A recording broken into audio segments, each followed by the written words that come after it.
Hello, beautiful people, and welcome to another episode of the Papa Room Podcast.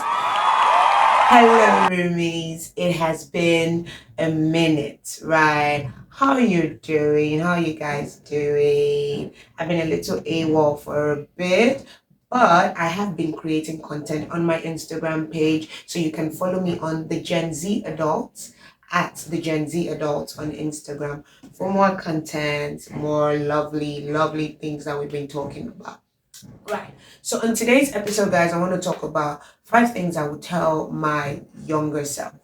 Now, this is going to be a little different from what you're used to because most people, when they say 5 things they'll tell their younger self, right? They say, oh, they'll tell their younger self this and that. But I've realized that I can't change the past. None of us can actually change the past. So, as much as I want to tell my younger self a lot of things, it really wouldn't have effect. It's more or less like a placebo effect, right? It really wouldn't have effect on the outcome of my life anymore.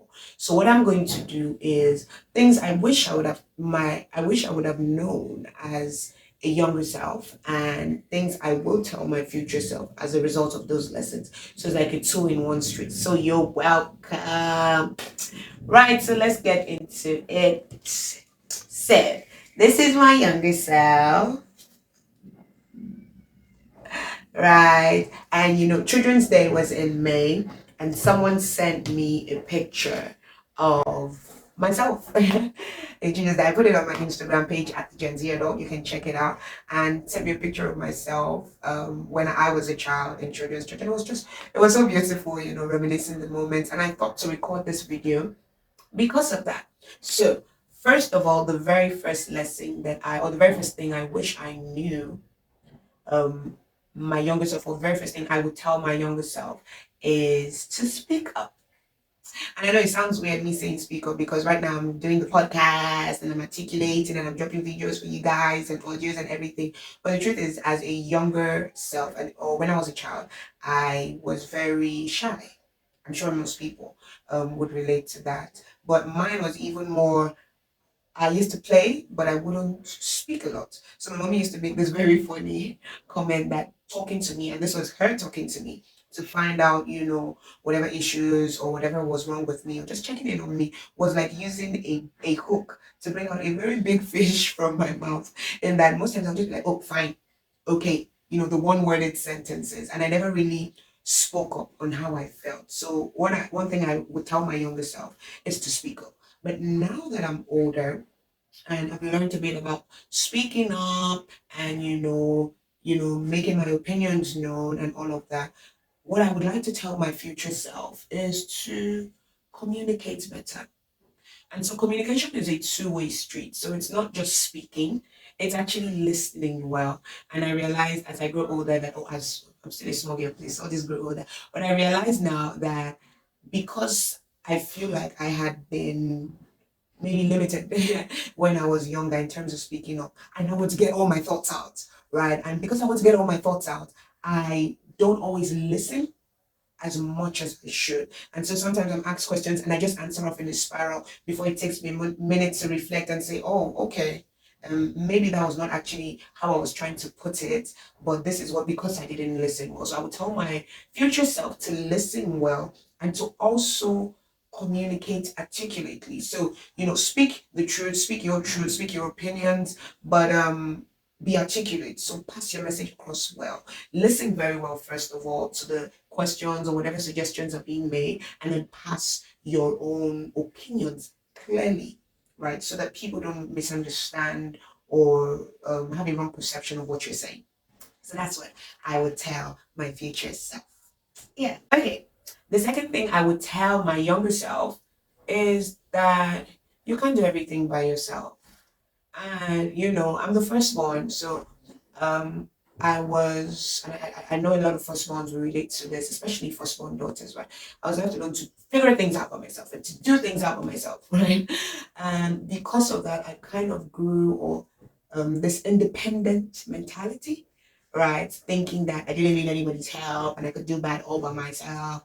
But that's a lie from the pit of hell, right? The bottomless pit. So it's an absolute lie, right? Now that I am an adult, I understand that I can't do it all by myself, right? So what I would tell my future self is embrace help. So it's now I'm now realizing that it's a bit of a struggle for me to embrace help. Now I know that I need help and I'm actually able to ask for help. So, but sometimes that's not usually the first thing that comes to my brain. So sometimes the first thing that comes to my brain is, oh, how do I do this by myself? When God has actually provided help all around me. My grandma, my paternal grandma, used to say something in Yoruba. She used to say, Emma Shawen, don't be stingy with your mouth to ask for help. So I would tell my future self, my Shawanu, right? Embrace help. Embrace it. Utilize it. It does not mean you are weak. It does not mean that you are incompetent. It does not mean that you don't know what you're doing. You're just very wise in understanding your strengths and understanding that instead of struggling, right, you can use the people, the resources, the opportunities around you to shorten the time frame for the results, to shorten the hard work you would need to put in, and to just leverage on other people's strengths and networks. So embrace help. That's what I'll tell my future self.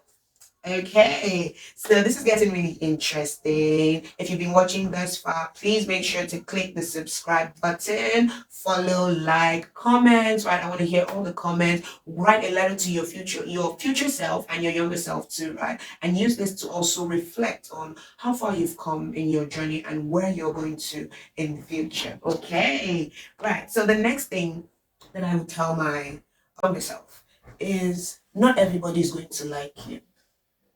Yeah. For some of us who are recovering people pleasers, this is very hard because when I was younger, I used to think that I would find my validation from making other people happy. But even Jesus, people were not happy with Jesus. Not everybody liked Jesus. So who am I to try to be something that God has not called me to do? So understand that not everybody is going to like you. And I will tell my future self that it's okay if everybody doesn't like you.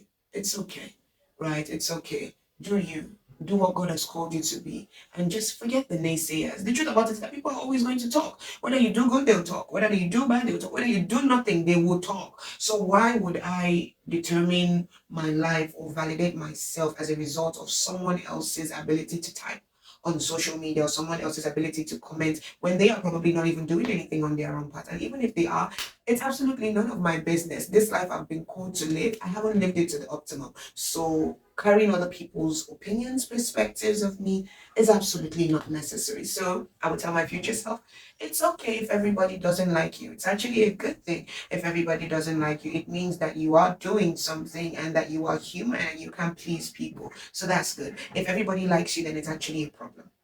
Yes, because that means you're not living up to yourself, your fullness, or the fullness that God has put inside of you. It means in one way or the other, you are compromising your true worth for other people's opinions.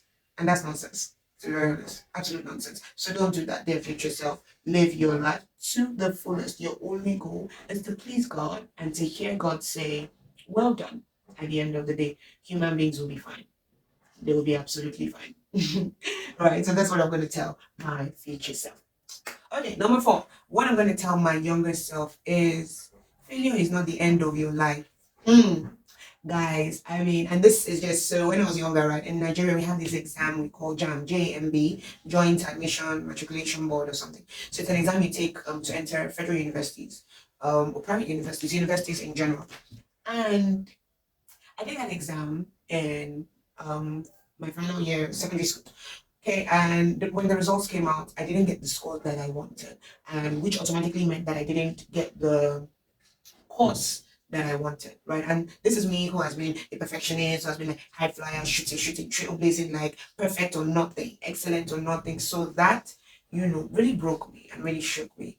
And I remember after that failure, going into a downward spiral of depression, I was just I was like, that's the end of my life. I can't get my goals anymore. It was, I mean, I'm laughing about it now, but it was a really trying period for me. Like, I remember just going into a state of depression, all because I failed an exam. Like, looking back now, I'm like, I, like, all because I failed an exam. So absolute nonsense. I would tell my younger self, failure is not the end of your life. But I will tell my future self that mistakes and failures are actually good. But like, it's actually very important that you fail, that you have failed attempts. It means you're trying, right? It's actually very important that you make mistakes because it means that you are human. So mistakes are good, right? And failure is very good too. It means I tried. Like, I actually put in the effort. I tried, and maybe it didn't work out the way I wanted, but that's okay. I will try again. So mistakes are good. They make me know, oh, I didn't do this the right way. I'll do it better next time. So I'll tell my future self, right? Make those mistakes. Like, go for it. Make the mistakes, right? Fail at numerous things. It's good, but fail fast, fail forward. So learn from the mistakes that you've made, and then keep moving on. Don't sit back and think, oh, it's the end of your life because you failed at something. No matter what it is, right? Fail, but move forward. So I tell my future self that. Okay, now number 5, what I would tell my younger self is you can't do it all. Yeah. Some people be like, okay, girl. But like, you can't do it all. You can't have it all. And especially, growing up as a female firstborn, they make you feel like you have to be able to do it all. You have to be perfect at this front and that front and this and that. But you can't do it all. You cannot do it all. And some Christians will say, oh, but the Bible does say in Philippians 4:13, and which was one of the things that I grew up on, right? That I can do all things through Christ who strengthens me. And that is beautiful.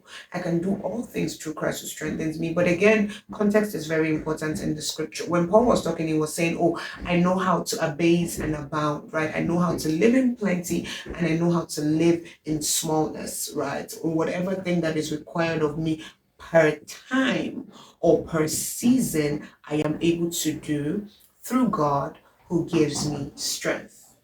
Right. So, one of the things that I would tell my future self is to understand times and seasons. Understand times and seasons, right? Yes, you want to do it all. Yes, God has given you this earth to dominate and to do it all, but you also have to understand that you can do everything all by yourself at the same time. At certain times and at certain seasons, you will do this, and at another time, you will do that. So it's okay. Understand the times and the seasons of your life and be patient with yourself. Be patient with yourself. You progress over perfection. Like, especially in this social media generation where we feel like, where most of us as young adults want the results of people in their 40s, 50s, and 60s right now in our 20s without the commensurate effort, or without the commensurate hard work, right? Yes, technology is giving us an advantage, and yes, technology would make things faster for us, but you cannot still deny or downplay the effort and the time that these people have used to build the legacies that they have now. So I would tell my future self that you can do it all, but you can't do it all at the same time. And be patient with yourself. Be patient with yourself. Understand the times and the seasons. If you stayed with me thus far, I hope you actually picked a point or two for yourself. And, I hope you stay on this journey with me on the Papa Room podcast. Thank you for tuning in, and I'll see you guys on the next one. Bye, guys.